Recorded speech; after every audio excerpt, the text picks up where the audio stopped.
Good morning, students.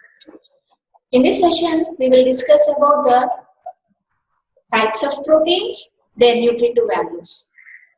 Before going into the types of proteins, we will see the significance of proteins. Significance of proteins. Proteins has multiple functions, like they build and repair the body tissues, they provide energy, they maintain cell growth, and they are very important if body is rapidly growing. If the body is rapidly growing, there is more requirement for proteins. And during the injury, so generally during injury, proteins will be disrupted. So the proteins which we take through diet will replace the injured protein. And during the stress conditions, our body requires more amounts of protein. Another important function of protein is they are responsible for the formation of enzymes. They are responsible for the formation of enzymes, for the formation of hormones and antibodies. So, proteins are responsible for the formation of enzymes, hormones and antibodies. So, as the proteins are playing a vital role in our body, they have to be consumed daily. They have to be consumed daily. Constantly needed, proteins are constantly needed to replace the wear and tear of tissues and keep up protein concentration in the blood. So, in order to maintain normal protein levels and to replace the damaged proteins in our body, we have to take proteins in our diet compulsorily. So, a protein can play a role of carbohydrate and fat, but a fat and carbohydrates cannot take the role of protein. By this, we can conclude that how important the proteins are. Next, protein is necessary for strong body functions. They are necessary for strong body functions. Excess proteins, if you take excess proteins, what will happen? These excess amount of proteins are converted to energy and they are stored as fat. They are stored in the form of fat. Coming to the condition, what will happen if you take a diet free of protein or diet lacking protein? So, the main symptom is lower resistance. So, the immunity power of our body decreases and easily we will prone to infections. Generally, during the liver damage, the protein values will be decreased. So, we can say that a lack of protein diet will lead to liver diseases and finally, if it is not recognized, it leads to death. And the main symptom is extreme fatigue. Extreme fatigue. So, next coming to the composition of proteins. Composition of proteins. Proteins are mainly made up of amino acids. So, simply we can say amino acids are the building blocks which form proteins. And these amino acids are classified into different types. So, they are the essential amino acids, non-essential amino acids. So, essential amino acids, the name itself indicates these are the amino acids which are essential for the maintenance of our body. These are essential for the maintenance of our body and they are not synthesized in our body. Non-essential amino acids or the amino acids which are synthesized in our body. So, there is no requirement of taking the non-essential amino acids compulsory to the diet. So, what are the essential amino acids means? Generally, 9 amino acids are present. 9 amino acids are present. What are they means? The aromatic amino acids like tryptophan, methionine, leucine, isoleucine, valine. So, these 9 amino acids are the essential amino acids. So, now we will see the types of proteins. So proteins are mainly of two types based on their composition. They are, or we can simply say, based on the nutritive value, we can classify the proteins into two types. They are the complete proteins and incomplete proteins. So complete proteins, generally these are the proteins derived from animal foods, or animal food byproducts. Byproducts. So any food that has 9 essential amino acids are considered to be complete. So the protein which is made up of 9 essential amino acids is said to be a complete protein. So these complete proteins provide all the requirements of our body. That means they reach our body demand. Second category is the incomplete proteins. So simply we can say these proteins are lacking the essential amino acids. That means these proteins are composed of insufficient amino acids. So that means out of 9 amino acids, some amino acids are missed in their composition. They are missed in their compositions. And generally plant-derived proteins will come under incomplete proteins. They provide minimal support for our normal body maintenance. So complete proteins will reach the demand of our body. But here the incomplete proteins will supply minimal support that is required. That means they doesn't support the growth. So some plant foods contain proteins, but these proteins are not composed of all amino acids. That is all 9 essential amino acids. So they are called as incomplete proteins. Now we will see the best sources of complete plant proteins. So the soya, which is also called tofu. Edema is the complete protein, complete plant protein. The beans, grains, beaver's yeast, and cottonseed oil are the examples of complete proteins. The plant food combinations, generally the plant food combinations will make up a complete protein. Examples for those are peas and pasta.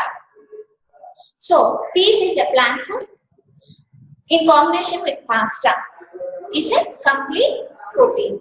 Generally plant proteins are incomplete, but pea in combination with pasta, it becomes a complete protein. In the same way, red beans in combination with rice is a complete protein. And bread, wheat bread is a complete protein. So this is about the types of proteins. So based on the composition of proteins, they are classified into complete and incomplete proteins. So complete proteins are made up of 9 essential amino acids, and incomplete proteins are lacking one of the essential amino acids. In turn, complete proteins will reach the body supply, body demand. But incomplete proteins, they do not support the growth.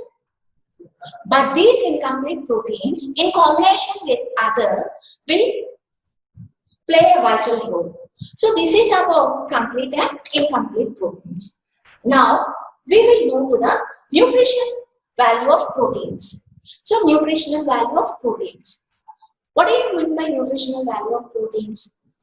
So generally the food ingested will undergo digestion and it will liberate energy in the form of heat, and this is determined. So the amount of heat liberated will indicate the amount of energy produced from that substance. So in order to know the energy content, so the energy content is known by the nutritional value. So assessment of nutritional value of proteins. So assessment of nutritional value of proteins can be done by different methods. Generally, 4 methods are suggested to determine the nutritional value of proteins. What are the four methods means? First one, protein efficiency ratio, PER. The first one is protein efficiency ratio. The second one is biological value, which is denoted as BV. And the third one is the net protein utilization, which is NPU, which is represented as NPU. And the last one is the chemical score. So what are the different methods by which we can assess the nutritional value of proteins means? Four methods. First one is the protein efficiency ratio. Second one is the biological value. Third one is the net protein utilization. And the fourth one is the chemical score. Now we will move to the net protein efficiency ratio. Protein efficiency ratio, that is PER. PER is represented by gain of weight of rats per gram protein ingested. Gram protein ingested. Generally, the nutritional value is determined in albino rats. It is determined in albino rats. So, protein efficiency ratio is given or it is calculated by the formula PER, gain in body weight in grams by protein ingested in grams. So I repeat, protein efficiency ratio is calculated by the formula gain in body weight in grams by protein ingested in grams. So this is the first method. Coming to the second method, which is very important and accepted one, is the biological value. Biological value, which is represented as BV. So, biological value of proteins is defined as the percentage of absorbed nitrogen. The percentage of absorbed nitrogen retained by the body. Retained by the body. Biological value is defined as the percentage of absorbed nitrogen retained by the body. That means utilized by the body. So, BV equal to, BV is calculated by the formula nitrogen retained by nitrogen absorbed into 100. So, BV, biological value of protein, is determined or given by the formula nitrogen absorbed. That means nitrogen retained in the body by nitrogen absorbed into 100. So by this formula we can determine the biological value of proteins. So for the measurement of biological value, the experimental animals are used. I said that albino rats are preferred. Mainly weaning albino rats are chosen. Weaning albino rats are chosen. So coming to the procedure, first fed the rats with a protein-free diet for 10 days. Okay, first we have to feed the rats with a protein-free diet for 10 days. Then these rats are kept on a 10% protein diet to be tested for biological value. So after 10 days, we have to feed the same albino rat with 10% protein diet, which is to be tested its biological value. Then after 10 days, then collect their urine and feces. Collect their urine and feces. Now estimate the nitrogen present in the diet. So nitrogen is estimated in the diet, feces and urine samples. In the urine samples. Finally, biological value can be calculated by the formula. Biological value can be calculated by the formula BV equal to nitrogen absorbed minus nitrogen lost in metabolism by nitrogen absorbed into 100. Is it clear? Biological value is determined by the formula nitrogen absorbed minus nitrogen lost in metabolism, nitrogen lost during the metabolism divided by nitrogen absorbed into 100. So by this formula, we can calculate the biological value. And it is represented by the equation BV equal to nitrogen ingested minus nitrogen in feces minus nitrogen in feces on protein free diet by nitrogen ingested minus fecal nitrogen on protein diet minus fecal nitrogen on protein free diet into 100. So simply we can know the formula BV equal to IN minus FN minus FC minus UN minus UC. UC means nitrogen in urine when the rat is fed on protein free diet divided by ingested nitrogen minus nitrogen in the feces when the rat is fed with protein minus FC when the rat is fed without protein diet. So by this formula we can assess the biological value of proteins. Coming to the third method, that is net protein utilization. Net protein utilization, which is represented by NPU, So NPU is a better nutritional index than biological value. NPU, net protein utilization, is a better index than biological value. So net protein utilization can be calculated by the formula NPU equal to nitrogen retained by nitrogen absorbed into 100. NPU equal to nitrogen retained by nitrogen absorbed into 100. So this is about NPU method. So these are about the biological values of proteins. So nutritional value of protein or nutrient value of protein is determined by different methods. They are the protein efficiency ratio. Second one is biological method. Third one is NPU, net protein utilization. Fourth one is a chemical score. Out of these, NPU is the more, it is a suggestible one. So this is about nutritive, assessment of nutritive values of proteins. Now we will go to the significance of proteins. I said that proteins should be compulsory in our diet. So what will happen if the protein is missing in our diet? Means lack of protein diet will lead to certain diseases. They are said to be PM diseases.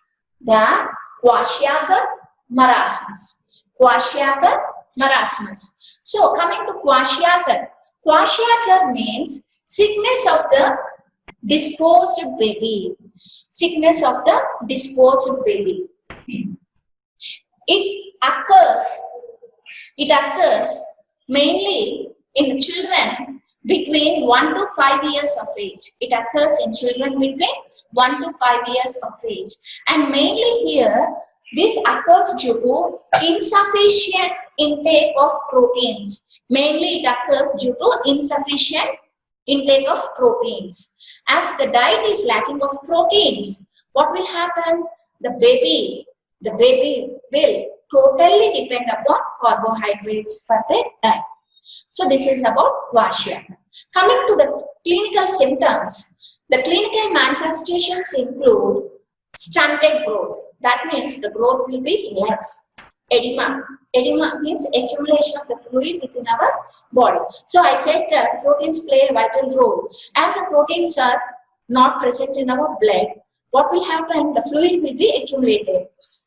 Fluid will be accumulated in different tissues, and that condition is called edema. Mainly in kwashiorkor, the fluid will be accumulated on legs and hands. The fluid will be accumulated on hands and legs. And another symptom is diarrhea. Diarrhea, discoloration of hair and skin. Discoloration of hair and skin. And anemia. Anemia. Anemia is nothing but decrease of hemoglobin contents. The normal value of hemoglobin is 80 to 120 grams per deciliter. The normal value is 80 to 120 grams per deciliter.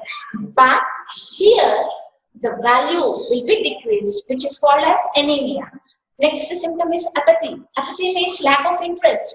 The person is not showing interest in anyone. And the main symptom, characterized symptom of kwashiorkor is moon face, rounded face. So coming to the symptoms include stunted growth, edema.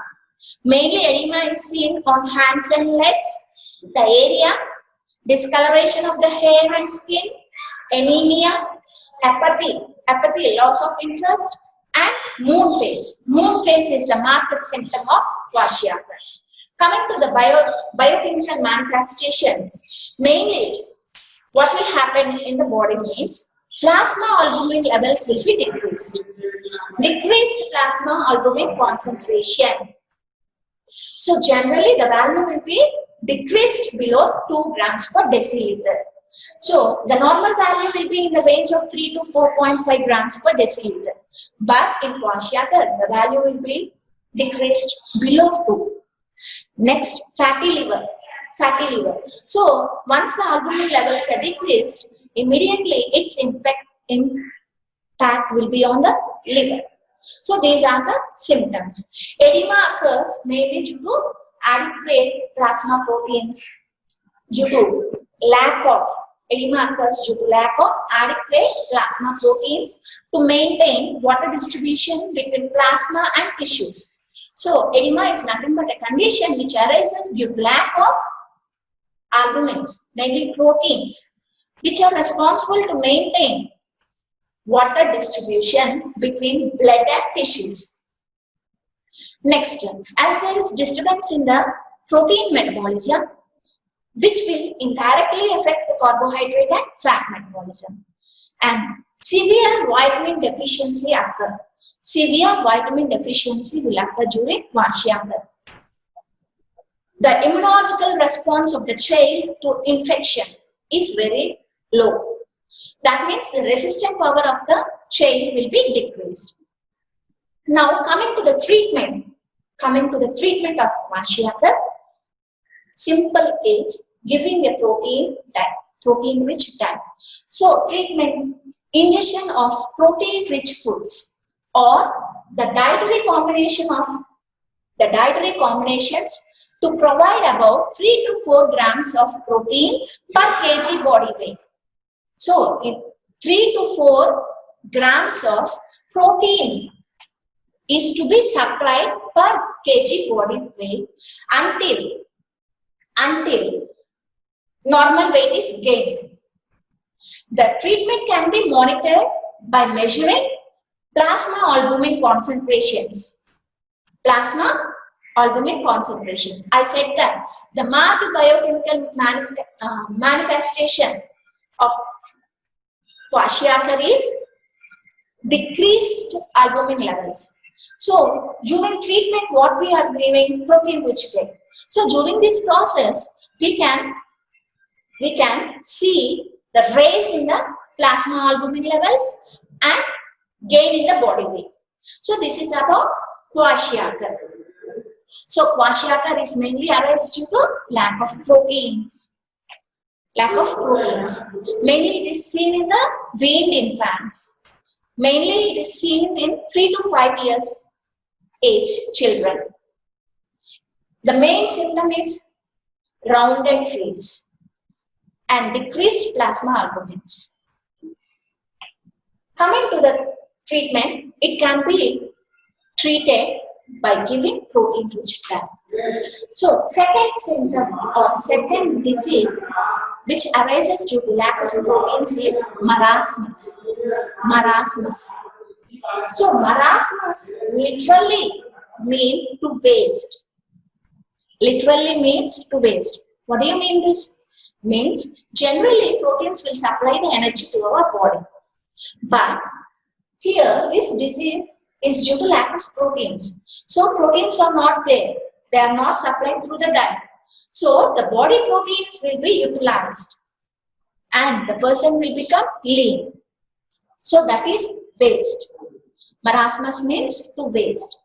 Mainly this disease or this is marasmus is seen in children under 1 year age.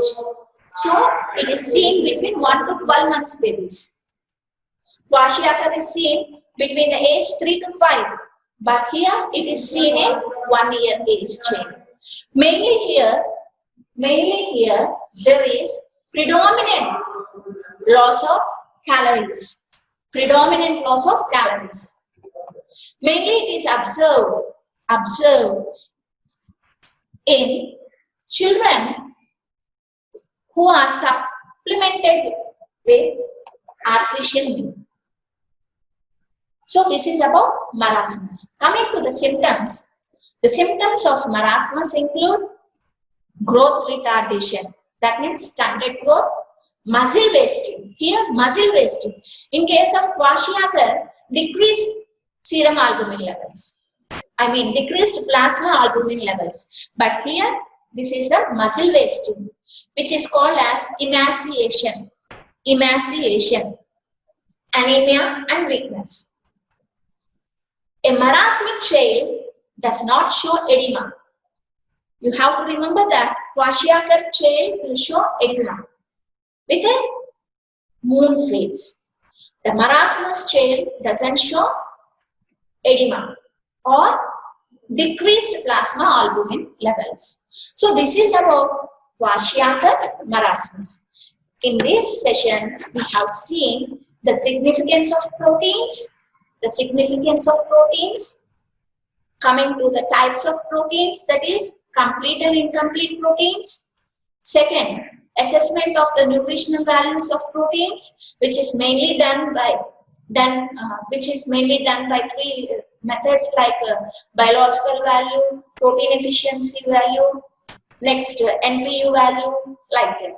And then, now we have seen the diseases or the symptoms which arise due to lack of proteins, that is Kwashiorkor and marasmus, and their treatment. Significance of proteins in our diet. So by this we can conclude that proteins play a vital role in our body functions. So we have to take a diet with proteins. Rich protein diet should be supplied to our body. Thank you all.